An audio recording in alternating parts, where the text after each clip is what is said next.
Para hoy, junio 17, el devocional se titula La Gran Transferencia. Cree en el Señor Jesús y serás salvo. Hechos 16:31. Cuando la Biblia usa el término creer, no se refiere únicamente a un asentimiento intelectual. Creer no es solo estar de acuerdo con ciertas proposiciones, ideas o doctrinas. Creer en un sentido bíblico implica una transferencia de confianza de nosotros a Cristo. Es como si todos nuestros recursos estuvieran depositados en el banco central del yo, pero luego los reiteramos y depositamos en el real banco de Cristo. Con demasiada frecuencia, escuchamos o hasta consideramos sentimientos como este. He tenido una vida bastante buena. Estoy seguro de que Dios se compadecerá de mí y compensará cualquier déficit. Estaré bien. Todos somos tentados a pensar de alguna manera que si hacemos ciertas cosas y nos abstenemos de otras, Dios se encargará del resto. Sin embargo, estas ideas transmiten un sentimiento de confianza en uno mismo, ya sea que se disfrace de religión o no, que es antibíblico en términos fundamentales. Según la Biblia, la verdadera fe descansa y confía únicamente en Cristo. Así es como el apóstol Pablo habló de la fe una y otra vez.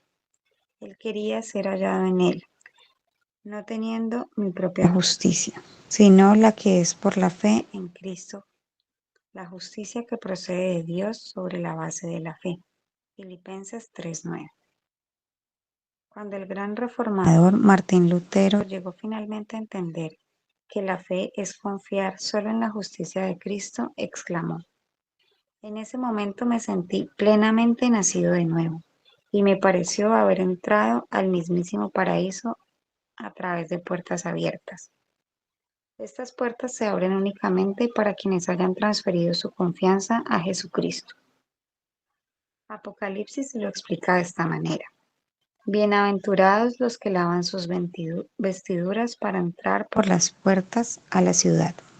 Apocalipsis 22:14. Estos bienaventurados no se han purificado a sí mismos, sino que han lavado sus vestiduras y las han emblanquecido en la sangre del Cordero. Apocalipsis 7:14. Dios acepta en su paraíso eterno a aquellos que han confiado en la totalidad de su vida al Señor Jesucristo. Si estás confiando en Cristo hoy, entonces también has recibido redención mediante su sangre, el perdón de tus pecados. Efesios 7. Si has depositado toda tu fe y esperanza en Cristo, es decir, si has creído en verdad, entonces los dividendos eternos de la vida y el gozo sin fin te esperan. Asegúrate de poner tu confianza en Él y en nadie ni nada más. Para profundizar, Romanos 3, del versículo 21 al 31. Amén. Gracias, Tita. Buenos días, amada familia. Dios los bendiga. Vamos hoy a exponer el devocional que nos regala el día de hoy nuestro santo y buen Dios. Quiero que me acompañen sus Biblias a Hechos, capítulo 16, y vamos a leer del versículo 23 en adelante. Dice: después de haberles azotado mucho, los echaron en la cárcel, mandando al carcelero que los guardase con seguridad, el cual, recibido este mandato, los metió en el calabozo de más adentro y les aseguró los pies en el cepo. Pero a medianoche, orando Pablo y Silas, cantando himnos a Dios, y los presos los oían. Entonces sobrevino de repente un gran terremoto, de tal manera que los cimientos de la cárcel se sacudían, y al instante se abrieron todas las puertas, y las cadenas de todos se soltaron. Despertando el carcelero y viendo abiertas las puertas de la cárcel, sacó la espada y se iba a matar, pensando que los presos habían huido. Mas Pablo clamó a gran voz, diciendo: no te hagas ningún mal, pues todos estamos aquí. Él entonces, pidiendo luz, se precipitó adentro y temblando se postró a los pies de Pablo y de Silas. Sacándole les dijo: señores, ¿qué debo hacer para ser salvo? cree en el Señor Jesucristo y serás tú y tu casa. Esa fue la respuesta de Pablo. Entonces, esta historia es impactante. ¿Cómo ver que Pablo y Silas, predicando el Evangelio, están en Filipos, son azotados porque había una niña, una joven, que había sido liberada de la esclavitud de las tinieblas y la niña era una divina? Entonces esto generó una gran alboroto en el pueblo, en Filipos. Así empezó la iglesia en Filipos, la iglesia de Filipenses. Y el apóstol Pablo es encarcelado con Silas. Están cantando himnos, han sido golpeados, encarcelados injustamente. A medianoche, mientras cantaban himnos, un terremoto sobrenatural abre las puertas de la prisión. El carcelero, creyendo que los prisioneros habían escapado, lo que le habría costado la vida, saca su espada para suicidarse. En ese momento, este hombre endurecido por la vida cae temblando a los pies de Pablo y Silas y hace la pregunta más importante que cualquier ser humano puede hacer. Esta es la pregunta más importante. Señores, ¿qué debo hacer para ser salvo? La religión, como les he enseñado varias veces aquí, la religión es todo lo que el hombre hace para ser justificado delante de Dios. El cristianismo es todo lo que Dios ha hecho para justificarnos delante de Él. Todo lo hace Dios. Entonces nuestra fe tiene que estar centrada solamente y exclusivamente en la obra redentora de Cristo en la cruz. Por eso dice que en Hebreos capítulo 12 dice que Jesucristo es el autor y consumador de nuestra fe. Entonces la respuesta que recibe es simple, directa, transformadora. Es el corazón mismo del Evangelio. Cree en el Señor Jesucristo y serás salvo tú y tu casa. Esa fue la respuesta de Pablo, que cambió la historia del carcelero de Filipos, de la familia del carcelero y de todos aquellos que han depositado la fe en el Señor Jesucristo como nosotros. Hermanos, el carcelero pregunta, ¿qué debo hacer para ser salvo? No pregunta por prosperidad, por paz emocional, sino por la salvación. Él entendió acerca de la eternidad. El Espíritu Santo obró en la vida de este hombre. Recordemos que el Espíritu Santo es el que convence de justicia, de juicio y de pecado, no nosotros. Dios usó una situación de un terremoto, una situación compleja allí, porque él creyó que era el juicio. Él sintió que ya no había más oportunidad, incluso trató de quitarse la vida él mismo. La respuesta de Pablo no le da pasos religiosos, no le dice tienes que hacer esto, tienes que hacer lo otro, tienes que irte de rodillas hasta tal santuario, haz buenas obras, no, cree solamente. Como leía el devocional nuestra hermana Tita, eso para Martín Lutero fue tremendo. Solo el justo por la fe vivirá. Toda la carga de la religión oprimía y oprime al religioso. El legalismo oprime al religioso. Somos justificados solo por la fe en el Señor Jesucristo. Fe en Cristo. Es la esencia del Evangelio. Cree. Es la naturaleza de nuestra fe salvadora, es Cristo, su obra redentora. No se trata de un sentimentalismo intelectual. Mire lo que dice Santiago 2:19. Pero algunos dirán, tú tienes fe y yo tengo obras. Muéstrame tu fe sin tus obras y yo te mostraré mi fe por mis obras. Escuchen esto. Santiago está hablando aquí acerca de, si tengo fe, pues tengo obras. Y si hay obras, pues hay fe. No, la fe produce obras. Una fe sin obras está muerta. ¿Cuáles son las obras?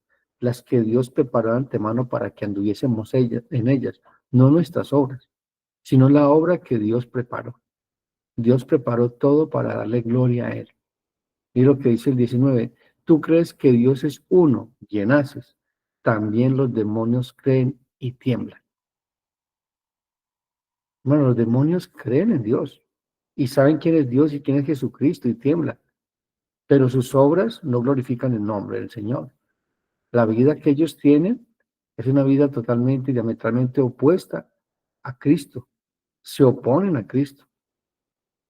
Sin una fe transformadora que se aferra a Cristo como único Salvador. La fe salvadora incluye arrepentimiento. El arrepentimiento, vuelvo y reitero, es un don de Dios también, lo produce el Espíritu Santo. La salvación toda es de Dios. Yo no tengo nada que ver en ella. Hechos 3:17 del medio dice, mas ahora, hermanos, sé que por ignorancia lo habéis hecho, es decir, la crucifixión de Cristo, como también vuestros gobernantes. Pero Dios ha cumplido así lo que había antes anunciado por boca de todos sus profetas, que su Cristo había de padecer. Así que arrepentidos y convertidos, es decir, vuélvanse al Señor, vuélvanse, cambien de manera de pensar acerca de su vida y acerca de quién es Dios. Vuélvanse a Dios, para que sean borrados vuestros pecados, para que vengan de la presencia del Señor tiempos de refrigerio. Esos tiempos de paz, esa paz que sobrepasa todo entendimiento para aquellos que han sido justificados por la fe, justificados por Cristo. El objeto de nuestra fe no es algo, no es una fuerza, no es un sentimiento, no es una emoción, es la persona de Jesús. Cristo es el autor y consumador de nuestra fe. Es una confianza personal en Cristo como Salvador y Señor, amados hermanos. Mire cómo les pone Romanos 10:9 al 10. Que si confesares con tu boca que Jesús es el Señor y creyeres en tu corazón de que Dios le levantó de los muertos, serás salvo, porque con el corazón se cree para justicia, pero con la boca se confiesa para salvación. Pero mire, hermano, mucha gente pasa al frente y hace confesiones de fe. Sí, con sus labios confiesan que Jesús es el Señor, pero no con su corazón. Este pueblo labios me honra, pero su corazón está lejos de mí. Es lo mismo que dice Mateo 7:21 al 23, que no todo el que me dice Señor, Señor entrará en los cielos, sino aquel que hace la voluntad de mi Padre que está en los cielos. El que cree que Jesucristo es el Señor, el Rey, glorioso, majestuoso, soberano sobre todos los reinos, significa un sometimiento voluntario a su señoría. Es un deleite hacer su voluntad, no es una carga. El carcelero, un gentil, sin trasfondo judío, recibe la misma condición que todos, una fe sencilla. Pablo y Silas fueron metidos a la cárcel con un propósito. ¿Qué estaban haciendo allá? Cantando himnos, adorando el nombre del Señor. Y Dios se manifestó en esa cárcel para salvar al carcelero de Filipo. Pablo nos dice en Efesios 2:8 al 9, porque por gracia sois salvos por medio de la fe, y esto no es de vosotros, pues es un don de Dios, no por obras, para que nadie se glorie. La única obra que nos salva, la obra redentora de Cristo en la cruz, es todo lo que hizo Cristo. Esa es la fe. Es sencilla, pero difícil de creer, humanamente hablando. Porque humanamente hablando, pensamos que tenemos algo que ver. Y es una lucha, porque en el corazón de nosotros siempre hay un legalista. Siempre algo que tengamos que hacer para agradarle a Dios, para que nos ame más, para que nos bendiga más. En el Señor Jesucristo. Es la fe, es el objeto de mi fe. El Señor, la palabra que es Curios, Adonai, significa soberanía absoluta, total. No puede quedar nada al margen. Te pertenezco al Señor, somos siervos del Señor Jesucristo. Y así Pablo lo habla muchas veces y los hombres de Dios que escriben la Biblia, siervos de Dios, siervos de Jesucristo. Su vida no les pertenece. Es una esclavitud voluntaria, es una esclavitud gozosa, es una esclavitud en libertad.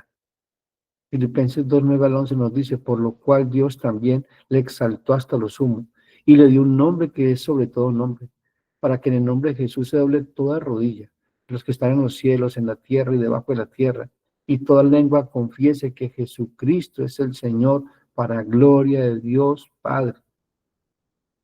Hermanos, demos gracias al Señor que podemos confesar a Jesucristo como Señor y Salvador de este lado de la eternidad, esperando la gloriosa venida de su Rey, de nuestro gran Rey. Porque cuando Él venga, toda boca confesará que es el Señor, pero los que estén, si no se han arrepentido, lo harán para juicio. Lo harán para juicio. Jesucristo, su humanidad, Jesús, su misión, Cristo el ungido. Está hablando de dos títulos que tiene, Jesús el ungido, el Cristo, el enviado de Dios. Cuando Jesús caminaba con sus discípulos, para él era muy importante que ellos entendieran quién era Él, quién era Él. Y incluso van hacia Filipos, y dice Mateo 16, 15 al 18. Y les dijo, ¿y vosotros quién decís que soy yo? Respondió Simón Pedro. Dijo, tú eres el Cristo, el Hijo del Dios viviente. Entonces respondió Jesús, bienaventurado eres Simón, hijo de Jonás, porque no te lo reveló carne ni sangre, sino mi Padre que está en los cielos. Y yo también te digo que tú eres Pedro, y sobre esta roca edificaré mi iglesia, y las puertas de Hades no podrán prevalecer contra ella. Está diciendo, sobre esta revelación, sobre lo que tú has confesado, que te lo ha revelado mi Padre, edificaré mi iglesia, es decir, sobre la persona de Jesús, sobre quién es Él. Y si usted anteriormente los versículos preguntan, ¿y quién dice la gente que soy yo? Muchos dicen que eres un profeta, o eres Juan el Bautista, o otros Elías. ¿Qué piensas tú quién es Jesús? ¿Solo alguien que pueda hacerte un milagro? ¿Solo alguien que pueda ayudarte en tiempos de crisis? ¿Como un Aladino? ¿O es tu Señor? ¿Es tu Salvador? La salvación no es en rituales, mis amados hermanos, ni siquiera moralidad o esfuerzos humanos, sino en la persona y obra de Cristo. Muchos creen que ser cristiano es hacer buenas obras, y eso es moralismo y humanismo. El cristianismo es sacrificio. Dice la Biblia, todo aquel que quiere ser mi discípulo, niéguese a sí mismo, tome su cruz, sígame. Es negarnos a nosotros mismos, a nuestros argumentos, a nuestras ideas, a nuestra religión, y abrazarnos con todas nuestras fuerzas a la obra redentora de Cristo en la cruz. Es seguirle a una muerte. Con Cristo estoy juntamente crucificado. Ya no vivo yo, mas Cristo vive en mí. Esa es tu realidad. ¿Cómo sabemos de que esa realidad ha pasado a mi vida? Cuando me he sometido al Rey de Gloria, cuando mi único anhelo y deseo es hacer su voluntad. Y ese deseo, ese anhelo no es puesto por mí, es puesto por Dios que pone el querer como el hacer por su buena voluntad. Porque ese viejo hombre, como ya lo vimos luchando con el pecado remanente, no quiere someterse a Dios, se rebela contra Dios, se rebela contra la ley del Espíritu. Y es una batalla que tenemos interna todos los días. Y esa es una de las mejores señales de que somos salvos. Miserable de mí, ¿quién me librará de este cuerpo de muerte? ¿Por qué? Porque hemos nacido de nuevo. Como dice el escritor de Hechos, Lucas, en ningún otro hay salvación, porque no hay otro nombre bajo el cielo dado a los hombres en que podamos ser salvos. En el nombre de Jesús. ¿Se acuerdan que en Hechos capítulo 3, capítulo 4, les prohíben a Pedro y a Juan que prediquen en el nombre de Jesús? Porque trata de todo lo que está detrás del nombre, detrás de quién es Jesús. Por eso es necesario que el Evangelio revela a Dios en Cristo. No es una religión, mis hermanos. Este mundo no es una religión. Es vida. Vida abundante en Cristo. A pesar de que vivimos en un mundo caído, vivimos es por fe en Cristo. Y esa fe en Cristo no es que vaya a cambiar mi vida como en prosperidad y que no voy a tener problemas. No, la fe es vivir en Cristo. Dice que el Evangelio, mira que dice Romanos capítulo 1, versículo 16. Porque no me avergüenzo del Evangelio, porque es poder de Dios para salvación de todo aquel que cree. ¿Y qué significa creer? Confiar, depender y obedecer. Porque tú no puedes decir que crees en Dios y no obedeces a Dios. Tú no puedes decir que crees en Dios y que no confías en Dios. No puedes decir que crees y no dependes de Dios. Y luego dice al judío primeramente y también al griego, porque en el Evangelio, escuchen esto, la justicia de Dios, es decir, la obra de Dios en Cristo, se revela por fe y para fe, es decir, para vivir de acuerdo a esa obra. Como está escrito, mas el justo por la fe vivirá. serás salvo, la promesa, la redención. La salvación opera en tres dimensiones. El pasado, justificación. Romanos 5:1 dice, justificados pues por la fe, tenemos paz para con Dios por medio de nuestro Señor Jesucristo. Todos tus pecados, absolutamente todos, pasados, presentes y futuros, han sido crucificados en la cruz de Cristo. Por eso somos salvos. Es una salvación eterna. Con Cristo estamos sentados juntamente en lugares celestiales. Si nuestra vida es en Cristo, es decir, si nosotros no practicamos el pecado, si realmente nuestra vida está escondida en Cristo, obviamente que va a haber pecado en nuestra vida, porque hay un pecado remanente, pero no practicamos el pecado, vivimos en el Espíritu. Es nuestra constante todos los días. Y en algunos momentos que no pasa, que estamos en la carne, pues corremos a la cruz de Cristo y le pedimos perdón a nuestro santo y buen Dios, y es justo y fiel para perdonar nuestros pecados. En el presente, la santificación. Estamos en una transformación todos los días. El que empezó la obra en ti, que es Dios, el mismo la perfección y la termina hasta el día del Señor Jesucristo. Esa obra no se detiene hasta que venga Cristo o nosotros vayamos a Él. Filipenses 2:12-13 dice, por tanto, amados míos, como siempre habéis obedecido, no como en mi presencia solamente, sino mucho más ahora en mi ausencia, ocupaos de vuestra salvación con temor y con temblor. Esto es santificación. Ocuparme de la vida en Cristo. Pablo dice, yo ya no vivo yo, mas Cristo vive en mí. Y lo que vivo siendo Pablo, lo vivo en la fe del Señor Jesucristo, es santificación, es apartarnos de todo aquello que nos separa de Dios.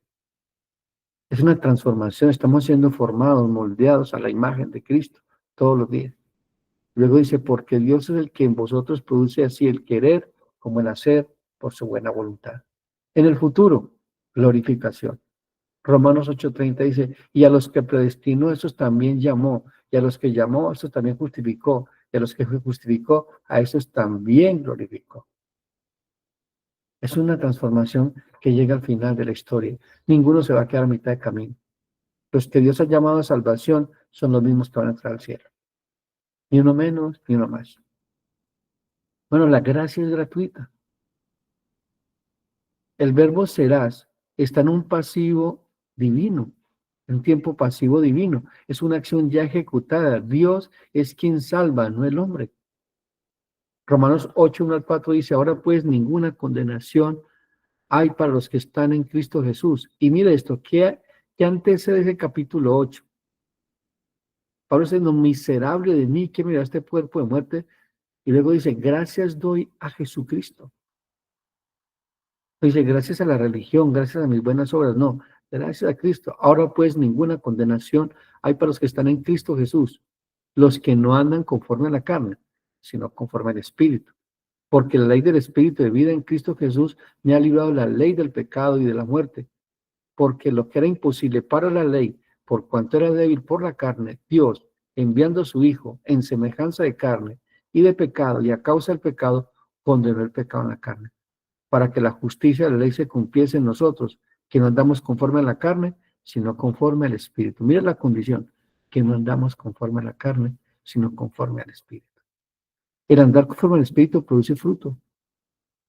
Es el fruto del Espíritu. Amor, gozo, paciencia, benignidad, templanza, dominio propio. Esos frutos aparecen. Son naturalmente de alguien que ha nacido de nuevo. Luego dice, cree tú y tu casa. El alcance de la promesa. Es una salvación automática para nuestros hijos, sino una invitación que toda la familia escuche y crea. Porque es que la salvación no es por ósmosis. En el momento que nosotros creemos en Jesucristo, somos responsables delante de Dios para testificar de Cristo en nuestros hogares. Y que el Señor tenga misericordia de toda nuestra familia para que crean el Evangelio. Pero la responsabilidad que tenemos nosotros en nuestros hogares es grande. Somos la sal y la luz del mundo, pero primero en nuestra casa, que es lo que dice el texto. Dice, no se pone una vela debajo de un almud, sino que se pone sobre la casa para que alumbren todos los que están en casa. En Hechos 16:30 dice, y le hablaron la palabra del Señor a él y a todos los que estaban en su casa. Y él tomándolos en aquella misma hora, el carcelero de Filipos, ahora de la noche, les lavó las heridas y enseguida se bautizó él con todos los suyos y llevándolos a su casa, les puso la mesa y se regocijó con toda su casa de haber creído a Dios. Mire cómo Dios cambió la vida de este hombre instantáneamente. Yo me imagino qué pensaría la familia. Lo que estaba haciendo este hombre, lavando las heridas de los presos. Eran presos. Este hombre se pone en la posición de siervo. Mire que hubo una transformación. Y esa transformación tuvo que haber impactado a la familia. Y lo que escucharon, porque ver una vida transformada por el poder del Evangelio. La fe personal es indispensable, pero Dios actúa a través de la familia.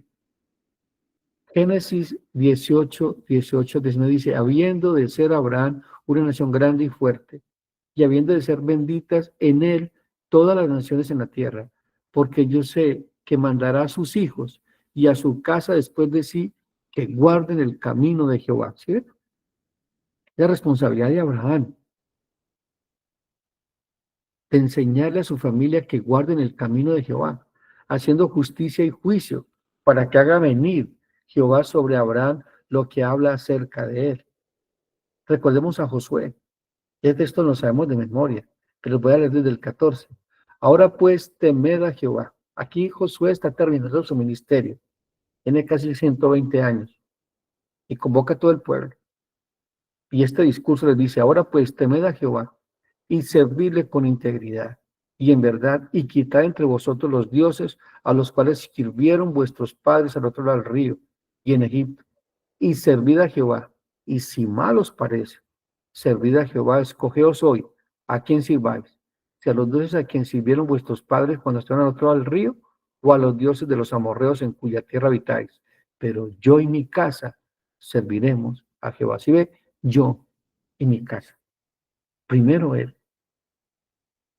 Tú no puedes pretender de que de tus hijos, tu familia conozca de Cristo si no ven a Cristo en ti.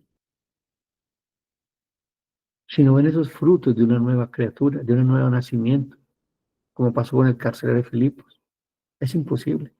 Es imposible que tú le digas a tus hijos que lean la Biblia si no la leen en ti. Que vayan a la iglesia si no ven la iglesia en ti.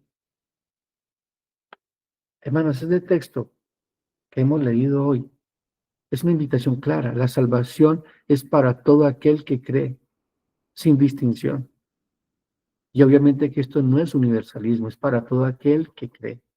Porque el universalismo dice de que todos serán salvos. No, solamente los que creen, los que han sido llamados a salvación. Rechazar a Cristo es rechazar la única esperanza. Juan 3:16 dice, porque de tal manera amó Dios al mundo, que a su único hijo para que todo aquel que en él crea no se pierda, mas tenga vida eterna. Pero el 18 dice, el que en él cree no es condenado, pero el que no cree ya ha sido condenado, porque no ha creído en el nombre del unigénito Hijo de Dios. Para nosotros los creyentes es un recordatorio. Nuestra misión es proclamar a Cristo, no añadir requisitos humanos, no poner obras, no es Cristo más las obras, que es el legalismo. Pablo predicó el Evangelio en medio del sufrimiento porque antes de ser encarcelado fue azotado. Lo leímos ahora. Fue azotado por causa del Evangelio. Y eso no lo detuvo, porque él sabe la gran responsabilidad que había sobre sus hombros y el gran llamado que había. Y ese amor de Cristo lo constreñía, lo impulsaba a predicar el Evangelio, así lo golpearan o lo encarcelaran. Este es tu compromiso, porque la única opción, la única esperanza que tiene el mundo es la predicación del glorioso Evangelio. Como padres debemos enseñar el Evangelio a nuestros hijos. Debemos desde muy pequeños, si están pequeños o grandes, testificarles de Cristo. Y lo que dice Deuteronomio 6:6-9. Y esto es clave.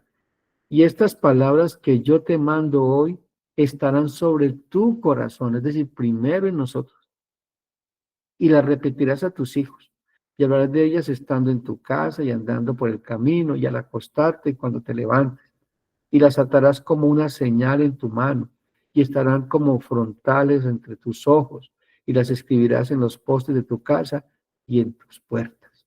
La ley de Dios en el Antiguo Testamento. Esa es la responsabilidad de los padres cuando pasaron a la tierra prometida. Dios honra la fidelidad que hacemos como esta generación. Y lo que dice Hechos 2:37 al 39. Al oír esto, se compungieron de todo corazón y dijeron a Pedro y a los apóstoles: varones hermanos, ¿qué haremos? Pedro les dijo: arrepentíos y bautícese de cada uno de vosotros en el nombre de Jesucristo para perdón de los pecados. Y recibiréis el don del Espíritu Santo. Y escuchen esto: porque para vosotros es la promesa, y para vuestros hijos, y para todos los que están lejos, para cuantos el Señor nuestro Dios llamar. Es el texto fundamental de entender de que nuestros hijos entran en pacto con nosotros en Cristo por medio del bautismo. Pero no para salvación, sino para que disfruten de la salvación y cuando sean grandes, ellos vean a Cristo en lo que les hemos enseñado, en la vida que hemos vivido con ellos. Nuestros hijos disfrutan de la bendición del pacto. ¿Por qué? Porque vivimos en el pacto, con la provisión del Dios del pacto, que es en un hogar temeroso del Señor, en un lugar unido en Cristo. Eso es importante y determinante en nuestros hogares, mis queridos hermanos. Este es un llamado a la fe auténtica. El Evangelio, en una frase, es simple, pero profundo, gratuito, pero costoso, personal, pero alcanza a los demás, impacta a lo que nos rodea. ¿Has creído en Cristo de verdad o solo estás asociado con una religión? Porque cuando estás asociado con una religión, eres un hacedor de maldad. ¿Estás compartiendo esta esperanza a tu familia? ¿Realmente tu primer misión es tu casa? ¿O solamente eres oscuridad en la casa y luz en la calle? Bueno, la salvación no es un logro humano, es un don divino, recibido por fe, y esa fe nunca viene sola, transforma vidas y transforma hogares. Este es el devocional del día de hoy, mis queridos hermanos. Vamos a orar. Padre bueno, en el nombre